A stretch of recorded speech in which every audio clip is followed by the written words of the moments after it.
Hello' viewers welcome back to our channel. আজি 12 তাৰিখ এপ্ৰিলৰ আমি যিহেতু মৰ্ণিং আহি পালোঁ, মৰ্ণিং 12টা মানত আহি পালোঁ কলকাতা। সেয়েহে আবেলি আমি দিনটো হোটেলত ৰেষ্ট লৈ আবেলি ৰবীন্দ্ৰ সৰোবৰ লেকটোলৈকে ফুৰিব আহিলোঁ। আৰু এয়া লেকক ঠাকুৰীয়া লেক বুলিও জনা যায়। আৰু এইটো লেক হৈছে কলকাতাৰ ভিতৰত চবতছে ডাঙৰ আৰ্টিফিচিয়েল লেক। লগতে এই লেকটো প্ৰথম খনন ষ্টাৰ্ট হৈছিলে 1920 চনত ব্ৰিটিছৰ সময়ত। এই লেকটোত গৈ এটা কাৰণে ভাল লাগে যে নেচাৰেল গোটেই বস্তুখিনি। কলকাতাৰ মাজতে এটা লোকেল মানুহখিনি যায় evening walk, morning walk, jogging কৰিবৰ কাৰণে। আৰু তাৰ পৰিৱেশটো ভাল লাগিলে গৈ, ময়ো খুব ভাল পালে। অৰ্থাৎ যিখিনি মানুহ গৈছিলে তাইক দেখি চবেই মৰমত মাত লগাইছে, ওচৰত ল'ব গৈছিলে, ভাল লাগে। গেট কেইবাখনো আছে ইয়াৰ। আমাৰ হোটেলৰ যিহেতু নিয়েৰেষ্ট 10 মিনিটছ ৱাকিং ডিষ্টেঞ্চ, গতিকে আমাৰ একো অসুবিধা নহ'লে যাবৰ কাৰণে। এনেই ইয়াৰ ওচৰত মেট্ৰ' ষ্টেচন আছে, ৰবীন্দ্ৰ সৰোবৰ, কালীঘাট। চিটিৰ পৰা অলপ দূৰ হয়, যিহেতু চাউথ পাৰ্ট পৰে এইটো কলকাতাৰ। এয়াৰপৰ্টৰ পৰা 25 কিলোমিটাৰ্ছমান হ'ব আৰু হাওৰাৰ পৰা 12 কিলোমিটাৰমান হয়। আৰু লেকৰ লগতে আছে আপোনাৰ ছুইমিং পুল, ছুইমিং ক্লাব আৰু লগতে নাৱৰ ৰয়িং ক্লাব আছে।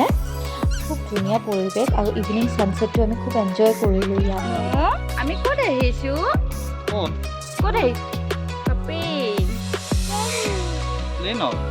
আৰু তোমাৰ ফুৰি কেনেকুৱা লাগিছে? ভাল লাগিছে। তোমাক চবে কি টাটা দিছে, মৰম কৰিছে? আৰু ইয়াৰ লগতে আছে দুৰ্গা মিউজিয়াম। আমাৰ যোৱা নহ'ল সময়ৰ অভাৱত।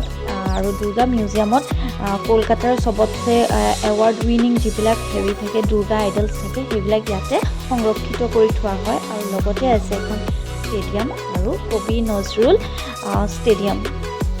অডিটৰিয়াম হয় কবি কোনটো মামী? নৰ্থ পাৰ্টৰ ক'ত আছে। আছে মামী?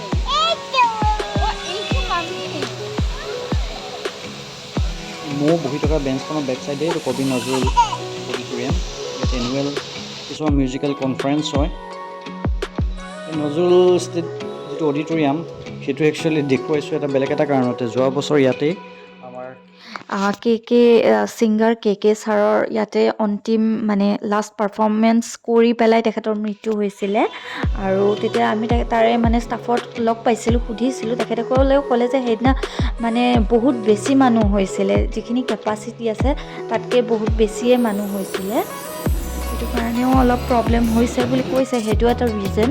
তাৰপিছত আমি গ'লোঁ চাউথ চিটি মললৈকে। মলটো আছে আপোনাৰ যাদৱপুৰত, আমাৰ ওচৰত, বেছি দূৰ নহয়, 10 মিনিটছমান লাগিছে। 10-15 মিনিটছ হয়। তাৰ অপজিট চাইডেই পৰে লেকৰ। গৰিয়াহাটৰ পৰা যদি যোৱা যায়, তাৰ পৰা বাছো চলে আৰু নহ'লে শ্বেয়াৰ অ'টোও আছে যাদৱপুৰ পুলিচ ষ্টেচনলৈকে। তাৰ পৰা আকৌ লাইন চেঞ্জ কৰিব লাগে। কিন্তু আমি প্ৰথম দিনাখন আবেলি সময়ত ইমান শ্বেয়াৰত যোৱা নাছিলোঁ, উবাৰ বুক কৰিয়ে গ'লোঁ। আৰু তাত ইভিনিং গ'লে ৰিলেক্সেশ্যন হয়। মই আগতেও গৈছিলোঁ, ইহঁতকো এবাৰ দেখুৱাই আনো বুলি পৰিৱেশটো। খুব ধুনীয়াকৈ সজাইছে, যিহেতু নতুন বছৰ। আমাৰ যেনেকৈ নতুন বছৰ কলকাতাতো পয়লা বৈশাখ চেলিব্ৰেট কৰে, সেয়েহে খুব ধুনীয়াকৈ ভিতৰভাগ সজাইছে। এয়া ভিতৰভাগৰ দৃশ্য। আমাৰ যিহেতু গুৱাহাটীৰ যেনেকুৱা মলবিলাকত বিহুৰ সময়ত বিহু ভাইবছৰ কিছুমান পেণ্ডেল ডেক'ৰেশ্যন কৰি দিয়ে ভিতৰত, তাতো সেনেকৈ যেন ভিৰ আছিলে। তেওঁলোকৰ পহিলা বৈশাখ, নিউ ইয়েৰ ষ্টাৰ্টিং একেই অসমীয়া নিচিনা কালচাৰ। মই তেওঁৰ লগৰ সৰু ছোৱালী পালি কথা পাতে তাত। মই খুব এনজয় কৰিলে ভিতৰত। আৰু তাই এক্সকেলেটৰত ওপৰত উঠি খুব ভাল পালে, যিহেতু সেইটো তাইৰ বাবে ফাৰ্ষ্ট এক্সপিৰিয়েঞ্চ। তাই তললৈ নমাতছে ওপৰলৈ এক্সকেলেটৰত উঠি বেছি ভাল পালে। আৰু লগতে আছে কিড জ'ন, তাতে এণ্টাৰটেইনৰ কাৰণে খুব ভাল।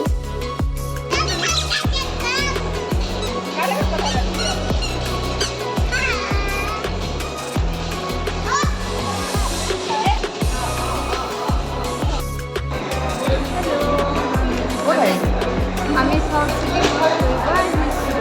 ক'ত আহিছা? মল বিবা, কলকাতাৰ মল।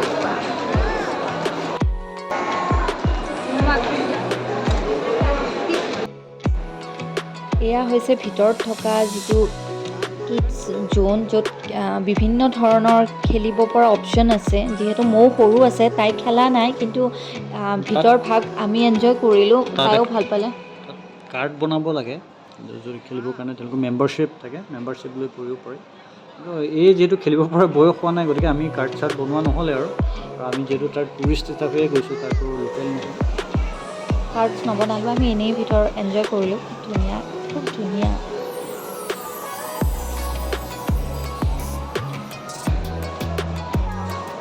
তাই ইমানেই ভাল পালে যে ইয়াৰ পৰা আহিব বিচৰা নাছিলে। মলটোৰ এইখিনি পাৰ্টত তাই চবতছে, আমাৰ ওচৰলৈ ময়ে তাই চবতছে বেছি এইখিনি পাৰ্টত এনজয় কৰিল। লাইটিং চাইটিঙো খুব ধুনীয়া দেখিলে।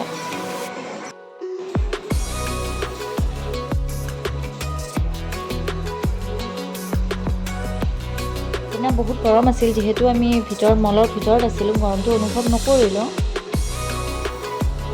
আৰু খুব ভাল লাগিলে আবেলি সময়কণ মলৰ ভিতৰত এনজয় কৰাবলৈ। ওপৰত ফুড কোৰ্ট আছে, আমি ফুড কোৰ্টত গ'লোঁ, সেইটোও ভাল লাগে গৈ।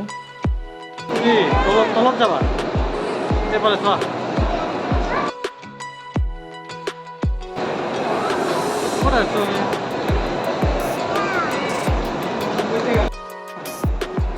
ফাৰ্ষ্ট ডেটো আমাৰ এনেকৈ ধুনীয়াকৈ পাৰ হ'ল। দিনটো যিহেতু আমি ৰেষ্ট ল'লোঁ হোটেলত, পাছবেলা গৈ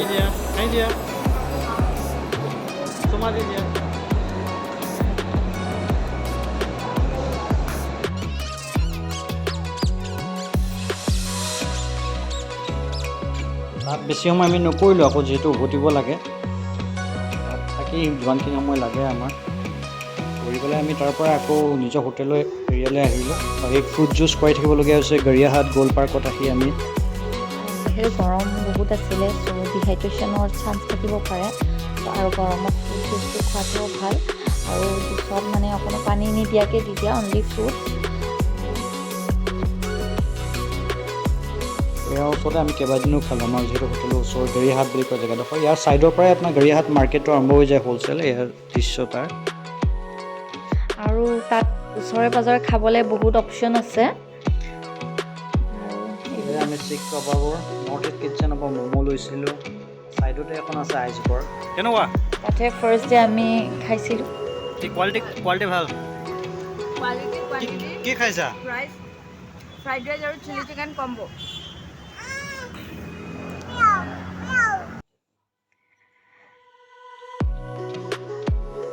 থেংক ইউ ফৰ ৱাচিং আৱাৰ ভিডিঅ'। আমাৰ ভিডিঅ'টো ভাল পালে লাইক, কমেণ্ট আৰু শ্বেয়াৰ কৰিব, আৰু লগতে আমাৰ চেনেলটো ছাবস্ক্ৰাইব কৰিব। পৰৱৰ্তী দিনকেইটাৰ আমি ক'ত কি কৰিলোঁ তাৰ নেক্সট ব্লগকেইটাত আমি আকৌ দিম। আশা কৰোঁ আমাৰ ভিডিঅ'টো চাই আপোনালোকে ভাল পালে। এই দিনটোৰ কিছুমান ষ্টিল ফটোগ্ৰাফী আমি ভিডিঅ'টোৰ লগত এড কৰি দিছোঁ, আপোনালোকে চাই ভাল পালে। থেংক ইউ ফৰ ৱাচিং। Thank U.